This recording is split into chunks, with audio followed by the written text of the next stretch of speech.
Franky, ada berita lagi nih, truk di Tangerang di daerah Kosambi tabrak anak kecil. Emang supir-supir truk kontainer itu nggak ada izinnya ya Pak Franky? Harusnya sih ada ya, mulai dari surat izin mengemudi. Mereka tuh udah punya SIM mereka tuh udah bukan SIM A lagi. Kalau SIM A kan SIM mobil kecil, mereka tuh SIM B tuh ada B1, B2.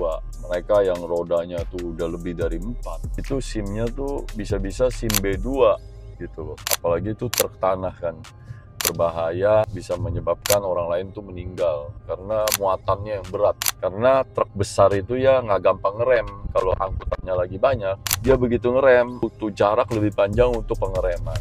Jadi karena dikejar waktu, akhirnya dia bawa truk ini nggak pakai waktu. Padahal mereka udah punya perjanjian dengan warga sekitar setempat yang mau dilewatin tuh ada jam-jamnya kalau mau lewat. Cuma boleh jam berapa.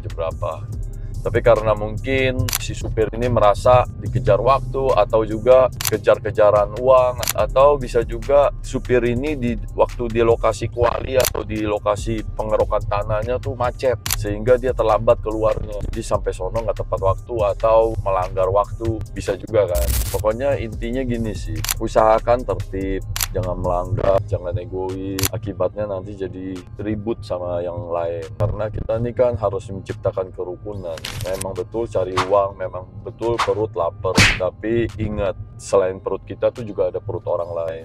Jadi jangan pernah tuh egois mikirin diri sendiri. Nanti akibatnya seperti ini, begitu lewat di luar jam waktu, terjadi kecelakaan lagi sampai mengakibatkan anak kecil tuh cacat. Nah, akibatnya warga kampung sekitar tuh marah, dan kemarahannya tuh nggak terbendung karena bukan truk itu doang yang melanggar, banyak, meresahkan, sehingga semua truk yang truk tanah dihancurin sama warga dan dijarah, dibakar, dirusak gitu loh. Pelajaran yang harus kita ambil dari sini, harus saling menghargai. Jadi bukan berarti kalian tuh merasa kuat sehingga mencoba semena-mena. Akhirnya kalau mereka udah turun dalam jumlah besar ya, sekuat apapun kita tuh pasti kalah. Dan kerugian tuh udah terjadi, sehingga kalau paku udah dipukul ke kayu, begitu kamu cabut, lubangnya tuh tetap ada. Sehingga kalau sekarang udah terjadi seperti ini, mobil-mobil mereka untuk masuk tuh udah nggak semudah lagi dulu lewatin perkampungan mereka. Intinya kita semua belajar dari kejadian ini. Hati-hati itu kalau nyetir, jangan sampai egois karena dikejar waktu gitu ya, akhirnya mengakibatkan orang cacat atau meninggal dunia.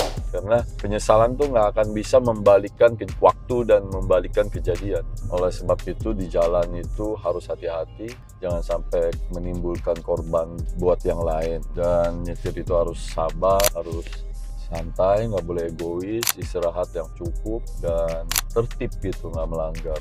Semoga kejadian kecelakaan tuh terhindar dari kalian. Lebih mudah bersama Monster Ban. Kita nih selalu FYP di layar kalian. Kalau kalian mau terus untuk kami dalam mendidik dan mengedukasi budi pekerti buat generasi penerus bangsa kita, maka kalian harus follow supaya kita nih bisa mengembangkan tim kita. Seperti yang kita tahu, kalau orang baik itu terus diam, maka nanti kalah dari orang jahat.